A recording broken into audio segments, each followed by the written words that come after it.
This is Gareth Southgate, and this is the Three Lions podcast.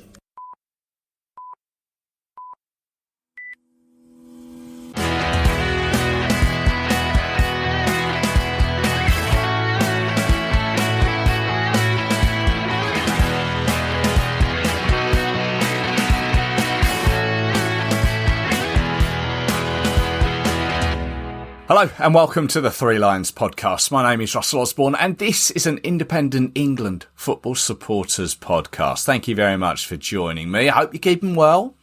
Not long to go until the senior men are again in action in Malta and Manchester.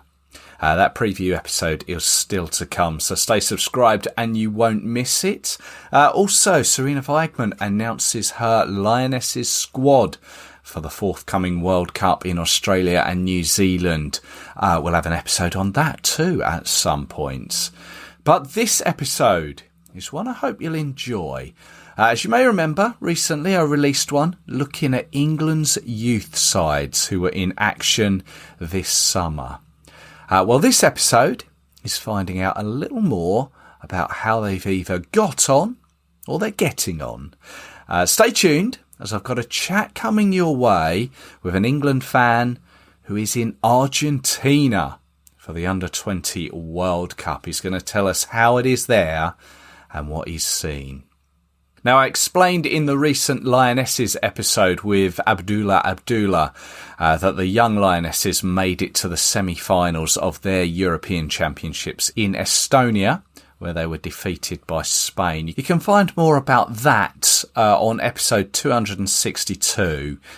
But we now move on to the under-17 young Lions and their Euros, the ones being held in Hungary. Now, they were in Group D alongside Switzerland, Croatia and the Netherlands. We began with a 1-0 victory over Croatia, thanks to a goal from Arsenal's Ethan Nwaneri. You may remember the name. He is currently the youngest player to have appeared in the Premier League.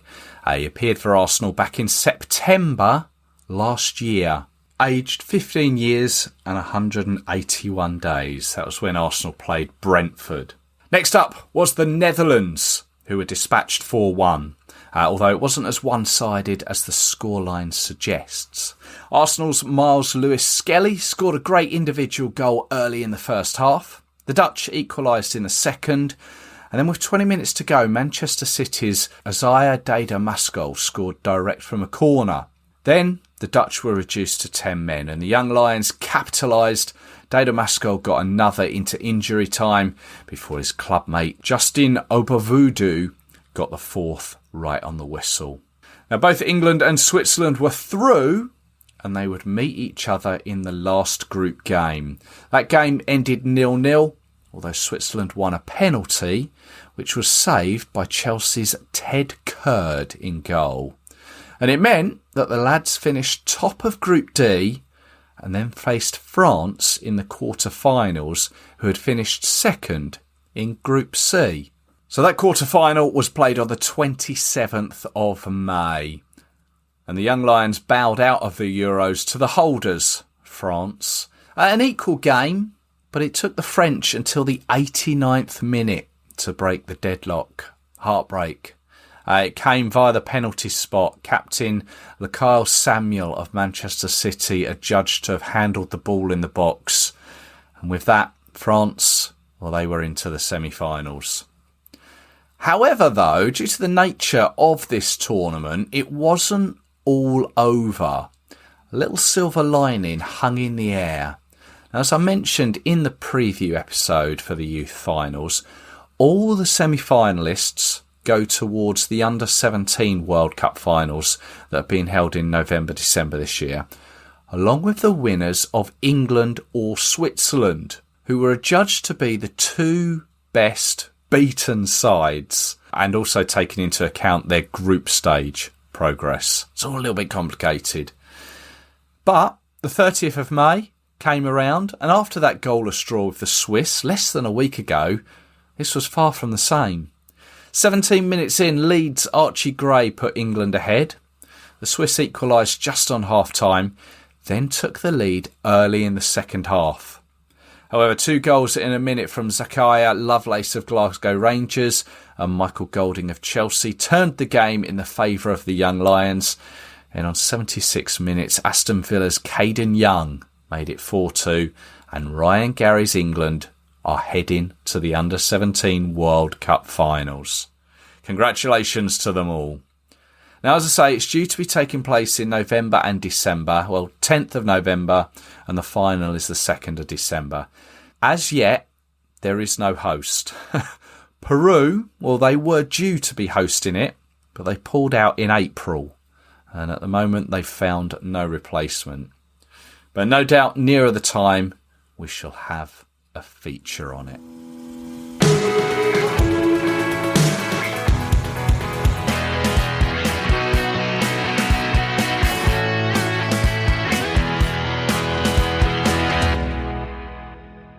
Now, as I'm sure you are well aware, the Under-20 World Cup has been taking place in Argentina. And I'm pleased to say I've been joined by a fellow England fan, Gordon McKay, who's currently out there and has agreed to let us know of his experiences. Hello, Gordon.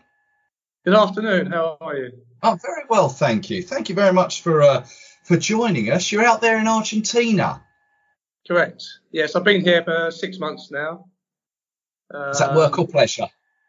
A little bit of both. I have a few projects that I'm working on, but basically it's a lot of pleasure and a little bit of work. Lovely. So I'm having a good time. It's a good city to be in, Buenos Aires. Okay, well, it's all red wine. Argentina's famous for, and beer, isn't it? And football. And football, of course. Yeah. I would say football first out here. I would say. Yeah, but you're enjoying it, and I know. Oh yeah, of course. Good stuff. I know you followed England previously. How far does that go back? It goes back to the early 70s because I was living in Harrow, just a few miles from Wembley Stadium. So me and my mum, well, initially with my father, we used to go to England games. And then when I was old enough, which in those days was about 13, we used to go with my friends. So I took in many a game over the years at Wembley Stadium. Many good memories, some not so good, but good times. You do many away games? In about 2002, I had quite a few friends that travelled to the games, and I decided to go to Japan for the World Cup, which was a fantastic experience. After that, I did Portugal, I did a little bit in Germany, then I did South Africa, and I've done a few games here and there, so I've been to some unusual places. But I'd have to say over the years I've had some fantastic times, some fantastic experiences, but very few of my memories seem to centre around the football. I'm not sure why that is. I don't think you're alone there. No. But overall a very positive experience from following England over the years. Yeah, lot of stories about before the game and after the game. But we're going to talk about the Under-20 World Cup. Had you ever sort of seen any of the England youth games prior to this? Never. No. I mean, you're not alone, to be honest. Maybe on telly. I mean, I remember they won the World Cup, was it 6 or 7 years ago? Was it this age group or was it the Under-17 age group? I can't. They won. It's either this age group or the 17s, yeah. Didn't we beat they won. South Korea. Yeah, I remember there was a fair bit of interest around that time as they progressed in the competition. And I remember watching the semi-final and the final, but obviously on telly. But I don't think I've ever seen an England junior team. I think I saw an England schoolboy international once at Wembley. I was very young. But that's about it. Yeah. They don't do those schoolboy games at Wembley anymore, I don't even know if they're schoolboy level, to be honest. I don't know, but I think because the game's changed now, because the players are all attached to professional clubs from a very young age, whereas 30, 40 years ago, they were still fairly free up to the age of 16 before they were contracted. So maybe there is, but I think possibly not with the change in the way the academy system works and players' availability. Yeah. Well, there you are then. You're out in Argentina, and I guess about what was it? It was probably about 2 months ago. You didn't even have this World Cup on your agenda, I guess. Absolutely. It wasn't even meant to be in Argentina. No. It was initially scheduled for Indonesia. There were problems with sections of the Indonesian population who objected to Israel playing in the competition. I can only assume for religious reasons. FIFA weren't very happy with it and took the competition off them. I don't know what the system was for providing a new venue, but apparently Argentina hadn't even qualified for this tournament. They were quite keen, funnily enough, to take on the responsibility. Well, my understanding is that when Indonesia applied for it or put their bid in for it, so did Argentina, and Indonesia were picked above Argentina. So it was literally a case of, okay, you were our second option, as it were. So that's how I believe they were awarded it. So it's kind of been a sort of lastminute.com arrangements then, has it?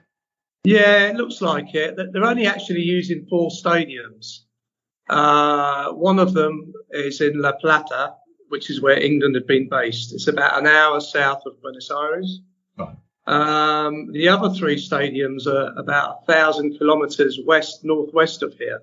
So a little bit of travelling. Cities of San Juan, Mendoza, and Santiago del Estero. So there's 3 stadiums that are quite a long way from here. So to be avoided if possible. So my understanding is if England win tomorrow against Italy, they will have to travel to San Juan on Saturday. But if they continue in the tournament, they will come back to La Plata because the semis and the final are both being played there. Okay, so that's handy then. Yeah. For you and for England. Yeah, exactly. Are there many sort of English faces out there in the crowds? Not many. I think I've seen a few. I'm guessing there might be family and friends more than fans. That would be my assessment. But there's very few English fans out here, as you would expect. Yeah, understandably. Yeah. Well, it all started for England back on the 22nd of May. We'll just cover the group stage. As you mentioned there, the round of 16 is against Italy. We'll tomorrow. That's right. We're speaking a day ahead of the game. But it began in La Plata, as you mentioned, with a 1-0 victory over Tunisia, thanks to a goal from Tottenham's Dane Scarlett. Was that correct? That game that you went to then? Tell us about that. Yeah. I thought England controlled the game. They were the better team. Absolutely no doubt about that. Maybe a little bit wasteful with their finishing. In my opinion, England looked better going forward than they were defending. I think Scarlett looks a good player. The left-sided midfielder, Harvey Vale, I think he's at Chelsea. He looked a good player. And there was a guy in midfield, I think Scott was his name. I'm not sure who he plays for, but he looked good. So for me, 3 attacking players who looked very good. Defensively, we looked a little bit wobbly, I felt at times. And that was shown a little bit when I saw the Uruguay game as well. A little bit unconvincing, in my opinion, at the back. Okay. Well, that was a game played at the stadium in La Plata, which, from what I've seen, I saw the highlights of that game and the Uruguay one that we're going to come on to. It looks a smart little stadium. Yeah, well, it's the home stadium of Estudiantes, right? Who play in the Premier League here. It's a decent stadium. I'd say about 50,000-ish capacity. Yeah. Well, there was, by all accounts, there was about just short of 3,000 in there for that game against Tunisia. Correct. Slightly different for the game against Uruguay, which was the next game on the 25th of May. A wet day, that one, but I don't think that was the least of the problems. Yeah, there were numerous problems. So I think the Tunisia game, I turned up about 2:30. I just strolled into the ground, took my position, no problems at all. The Uruguay game was always going to be a bigger crowd because there are quite a lot of Uruguayans that live and work here. The proximity to Uruguay as well means a lot of them would have travelled over. There was an added complication that day. It was a national holiday in Argentina. Now, ordinarily, a game kicking off at 3:00 on a Thursday afternoon, you're probably not looking at a fantastic crowd at that level, and certainly very few locals would have attended. But in the end, I think the crowd was over 27,000 for that game. A lot of Uruguay, a lot of local Argentinians, families, mostly families really, because it's a bank holiday. Everyone was at home. Right. And they took the opportunity to watch a game of football. So turning up at 2:30 again, it's a slightly different scene I was met by. There was a queue a mile long. It didn't really move very fast. As you know, in England games, big tournaments, there's like a staggered security system where they check bags, check tickets, which is generally very slow. But I would say my impression was the authorities were not expecting that many people. It was a big crowd. If that game was played the day before, I think you're looking at maybe 10,000 at most. Simply because it's not a bank holiday. Yes. So the 27,000. And the only way you can buy a ticket that I'm aware of is via the FIFA portal. Right. So the authorities have to be reliant on FIFA telling them how many tickets have been sold. And it would be interesting to know what the lines of communication are between FIFA and the local authorities. We can only guess. I didn't think they were expecting anything like that number, so they got caught out. So it took me an hour and 45 minutes to get into the stadium. I got in 10 minutes into the second half. It was 2-1 to England at that stage. As you said, it was raining. It was raining quite heavily as well. So everyone was out in the rain, standing in a long queue. Although it was quite good humour, there wasn't any problems with the fans. Everyone accepted their fate, and then, shouting and screaming wasn't going to make any difference. So that was that. So that wasn't a very pleasant, and it was a little bit chilly as well for here. I'd say it's about 14, 15 degrees, but that's quite chilly here when you get used to probably double those temperatures most of the time. So, not a great day, although the result was good. I would say for England, that was a fantastic result, because to win against Uruguay over here, basically on their doorstep, and there was a lot of intimidation. There was a very hostile crowd. They were up against it. The game was a little bit niggly, and they didn't respond to it. I think that was an outstanding result. I really do. Yeah, and I don't think enough has been made of it back home from what I'm hearing. Very little coverage. Would that be correct? Yeah, I think that's a fair assumption. I think it's only available on, I think it's like FIFA TV, I believe. Very little at the moment. Obviously, the further England get, the more probably there will be on it. Yeah, of course. But obviously, they're in the game. I guess you missed. So you got in at just gone half time. Chelsea's Bashir Humphries put us in the lead. Yeah, I saw the goals. Yeah, I saw the goals later on. From what I saw, Uruguay were pushing. They were looking to get back in the game. Possibly were slightly the better team from what I saw. But England, they stood up to it really well. I'd say for those young players, a great experience, because they're the kind of situations they're going to have to get used to if they're going to play in the first team. Yeah. Hostile crowds, a long way from home, the opposition getting up to a few tricks, trying to intimidate them, trying to get them to lose their cool. And I thought they stayed very calm and disciplined, kept their shape, and then went on to get a third goal towards the end. It was a good goal, that one. Nice solo effort from Darko Gabby from Leeds. Yes. Yeah, a little bit of a solo run, a low shot. I mean, it wasn't an easy day for goalkeepers because it was wet and the ball was flying off the surface. Well, I was going to say that because the Uruguayan second goal, like deep into injury time, there's been footage of that sort of looking sort of behind the striker's effort, and it's all over the place, like weaving around in the air. Yeah.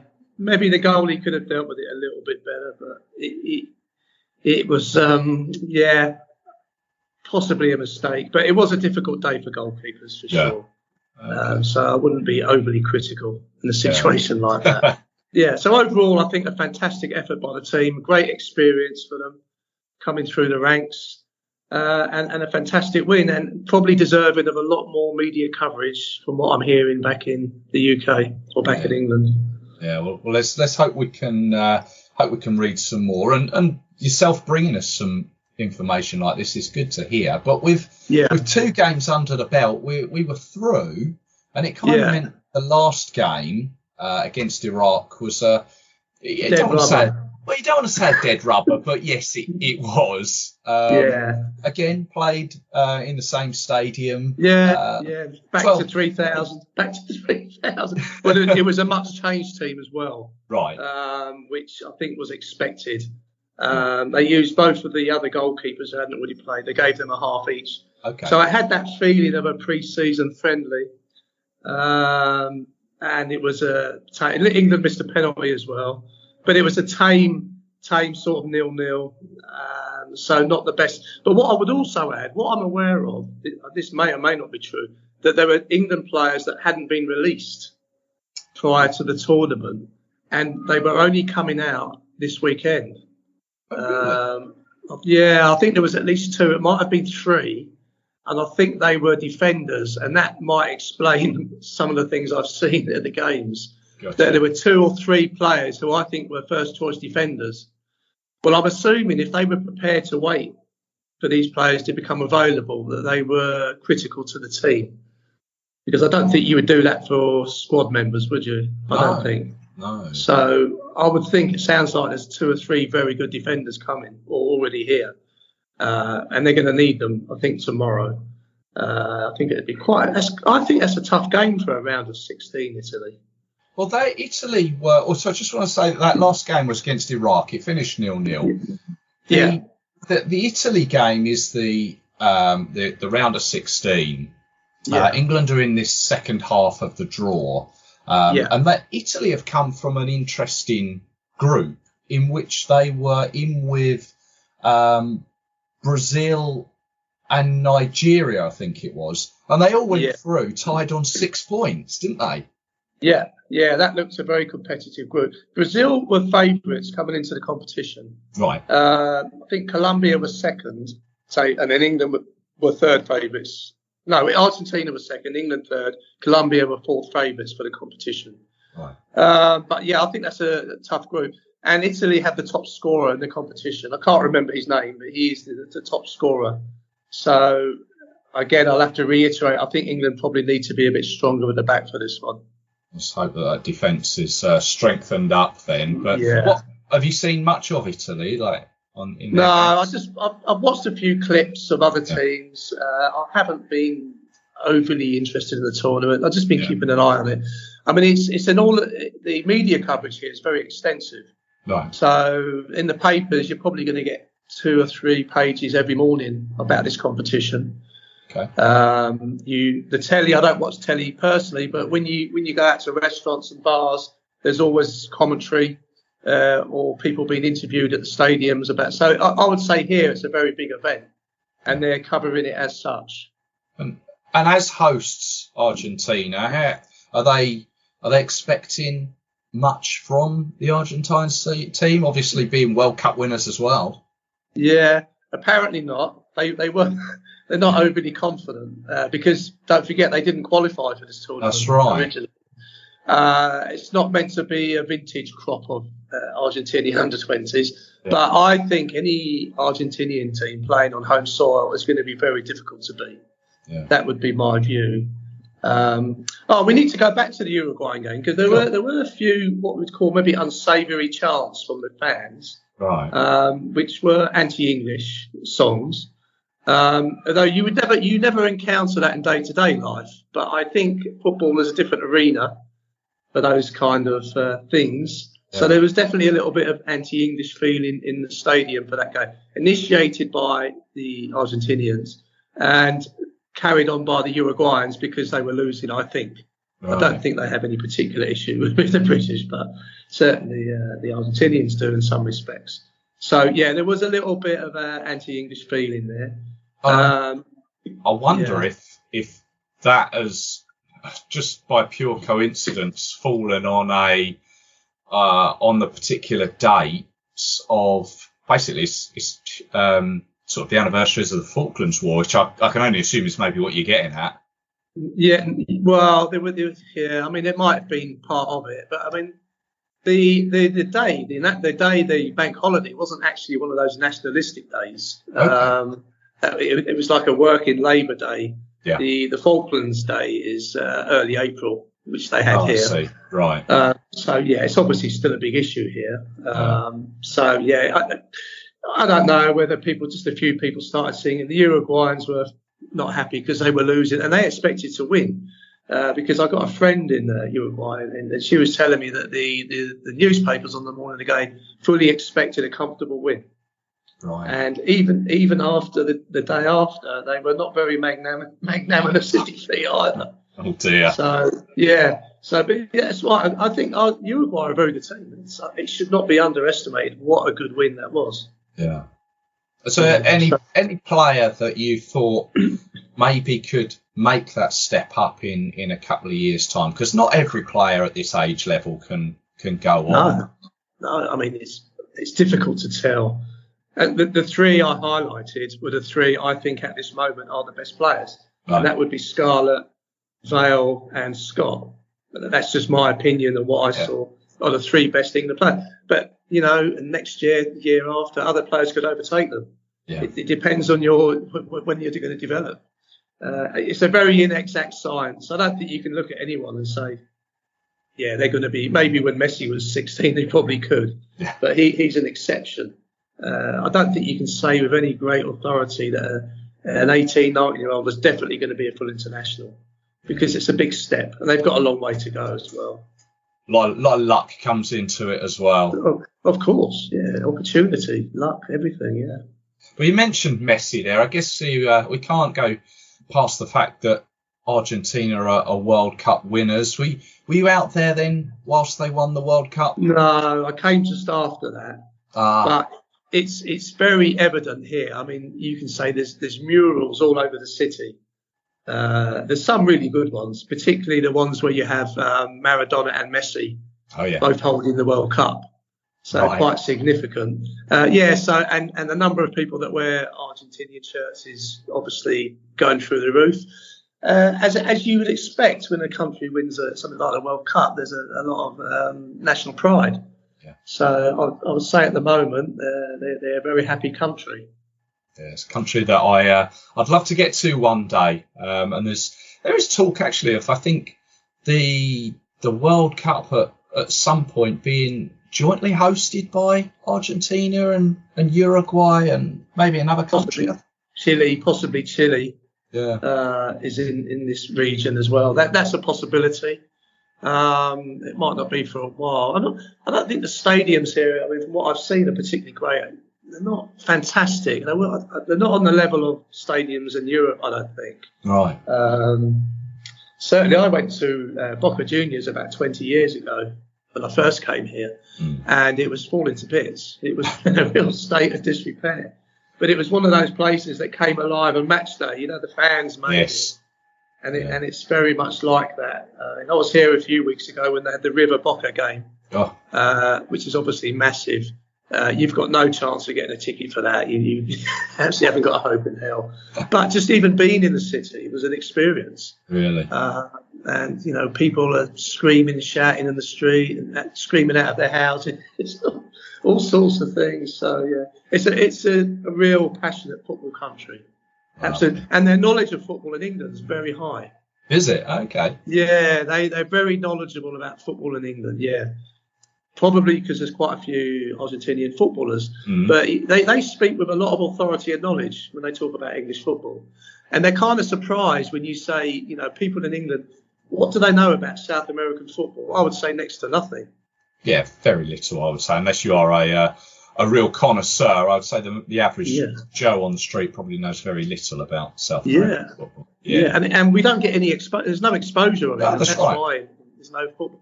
People will probably already know River and Boca. But if they had to name another team in Argentina, they'd probably struggle. Is it Independiente? Are they one of them? Yeah. Phew, I've got past that one. Yeah, you've got 3. Yeah, they're just on the outskirts of Buenos Aires. Yeah, so that's 3. So yeah, but so they were all surprised when I say people in England really don't know about football over here. So yeah, bucket list for me. One day I shall tick that one off. Right. You should. It's a great city. Well, just going back to the World Cup. As I say, we've got Italy next. I see Brazil. They had I think they had a high scoring 4-0 or 5-0. Argentina I saw had a 5-0. Was it Colombia had a 9-0? I think so. It's very South American. I think that are scoring a lot of goals. Is it going to be a South American win, or could we win it? I think we have a chance. Yeah, but I wouldn't put money on us. I still think on this continent, although the climate is not an issue because it's winter. It's not freezing. It's about probably daytime 17, 18 degrees, quite sunny. So the conditions are perfect, I think, for an English team. I don't know. I think we're good enough. But there's other factors you have to deal with out here. You know, if you had to play Argentina at some point, they would be using every trick in the book to get a result, probably on and off the pitch. So you'd have to deal with that. I think we've got a chance. From what I've seen, I'm going to go for Brazil, but possibly as an outsider, I'm going to go for the USA. Okay, interesting. Yeah. They've got a good team, very good team here. Yes, it's certainly growing for football in America. Yeah, it's been a well-received tournament here. There's a lot of interest. The media have certainly picked up on it. Organisational-wise, I think it was just that one day. I've not heard of any other issues. So overall, it's been very laid back. But I think on that particular day, it wasn't the time to be laid back. It's all very well standing around chatting, the local authorities having a cup of tea and all being smiley, but they weren't that day getting the job done, in my opinion. It was too slow and they didn't realise. But then again, like I said earlier, were they reliant on FIFA saying, look, you've got a bigger crowd than expected, you need to up your game? Yeah. Just out of interest, are tickets reasonably priced for it? Yes, they were, I would say, 2,000 pesos. When I looked at my bank statement the other day, £3.68. Oh, there you go. Yeah. And it is a cheap country because taking the train from Buenos Aires to La Plata is about an hour and 10 minutes. The fare was equivalent in England, 50 pence return. It's what we can only dream of here. That you definitely need to come, Russell. Just going to come for the 50p train fare.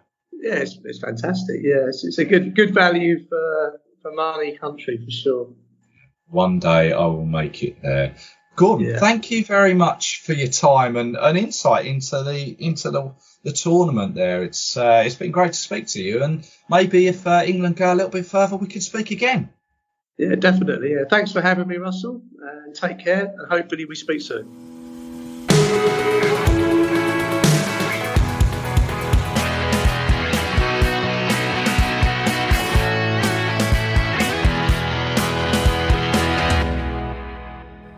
My many thanks to Gordon there. Great insight to all things England at the Under-20 World Cup and Argentina as well. Who knows? Perhaps we'll chat again. The game against Italy is taking place on Wednesday, the 31st of May, the day release of this podcast. It's a 6 p.m. kickoff local time, which means a 10 p.m. kickoff here in England. I'd also like to say thank you very much to Peter Baptiste for connecting us together. There we go. As always, thank you very much for joining me. Hopefully, we're experiencing the dawn of our next generation of English players who will be cheering from the stands in the coming years. I'll be back with you very soon. Don't forget the Malta and North Macedonia preview will be with you very soon. Stay subscribed. You won't miss it. Don't forget, you can also follow the show on social media. Just search 3 Lions Podcast. You'll find it there. Facebook, Twitter, Instagram. Until then, take care of yourselves. Cheers.